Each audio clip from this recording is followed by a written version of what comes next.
Hey, I'm Dario Butera, the director of photography of the music video Hail for Inside Milena and Jay Versace. For this project, we shot on a Arri Mira with a set of Sony Alta lenses and a Fujinon 20-120.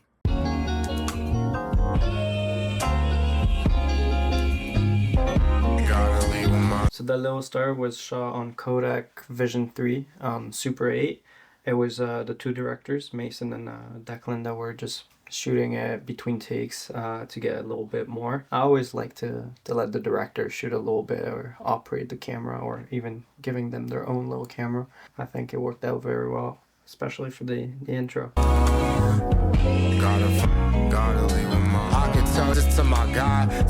So for these shots, we're just shooting in the moving elevator. I was just with the easy rig with the camera handheld. I really wanted to keep this kind of movement, just trying to follow insight. The texture of the elevator I really like. For lighting, we had this big source of light coming from the window. So the elevator had this big windows in the back, so we used that as a key lighting, and we're shooting on the opposite side. We added also with the f/22 just a little bit more light coming in. I really like because we had window, a little bit of dark window, just keeping the light coming in and out, so that was kind of the vibe we were going for, and keeping his side still lit enough with the f/22 also coming from the same side. Same thing for this side, the light's coming from the window right here of the elevator that's moving, so the light kept changing all the time.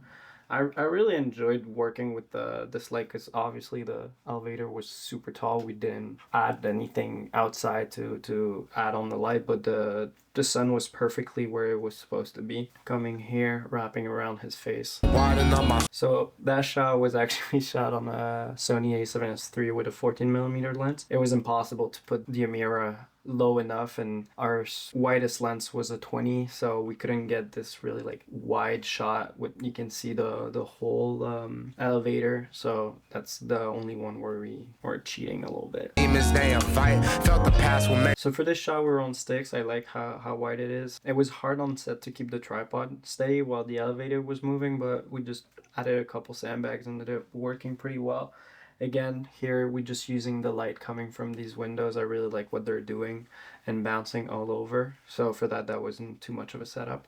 My life got belligerent on all steps. It came with no surprise. I really like how the transition came together in the edit. So here, yeah, we're using the 20-120 Fujinon zoom when we were outside and found this nice little tree, and we did this full like push zoom. I really like this lens. It was also giving us a little bit of vignetting. They cropped in a little bit in the edit, but when you watch the video you can see a little bit. In the middle, couldn't call. So this dolly zoom, I actually have a video on my Instagram where I explain how to do it, but basically dolly, pushing in while zooming out. It was pretty fun to do. Take a couple tries, but it was fun, and I think it works very well. All the strength I had to find stretch and learn how to fly. Here we took the tripod, went pretty high. We stayed on the zoom lens for that day because it was really cold and just made things easier. We didn't want to change lenses all the day. I think it's just a bounce card coming under just to grab the sun that's coming in and just putting a little bit more on his face.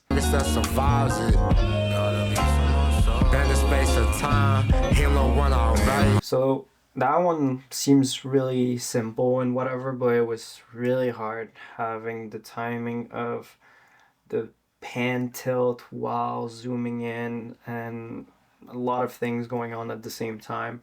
But again, I think it works very well. Most of the stuff outside, except for close-ups, we kept it like no lighting, just do the sun do its thing, and also with the snow it's just bouncing everywhere, so there's not really a point. We did add some negs or some bounce cards when we were on the close-up, just to add a little bit more texture.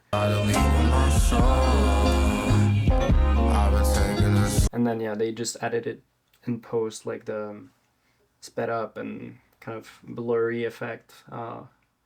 We wanted to do that in camera start, but it was not reading very well overall, so we just ended up doing in post. Sometimes it's, you know, you want to do as much as you can in camera or on location, but sometimes like fix it in post work, but as much as possible do the things in camera. But this effect just work way better in post.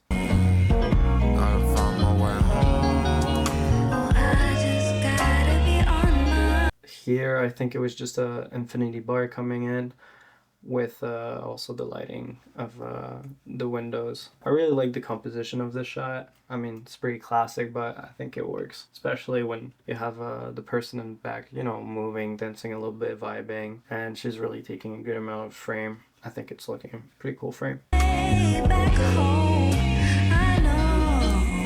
So again, handheld with the easy rig, because it gets a little heavy at the end of the day if you're just with your hands, especially. The Amira is pretty heavy camera, but also the little trick, again, do the things in camera and not in post. That's a good example. You play your music at 1.5 speed or 2 times speed, whatever the artist can do, and you shoot in slow-mo, and in post then the song is going to be at the right speed, and it gives you this effect where it's in slow-mo but the song and the lyrics match perfectly to the actual song. I hope I explained that well. I really like this shot. It was just, the elevator comes there, stops. I don't know, it's simple, but I really like it. Shout out Jackson for the graphic design. This title card is really good. I love the ping. I really like it. And that's what I was saying about letting your director touch the camera sometimes. These 2 last shots are, the first one, Mason took it. The second one, this is Declan operating them. I mean, just let them. They sometimes just want to do it. Don't have any type of pride or anything. It's fine. Just let people shoot stuff, and you know, and these are great shots. These are great shots, so love it. And that was it. So thank you for watching. Let me know in the comments if you have any question for any of the shots. And it was really fun doing this breakdown, so I can do it with more music videos that I shot.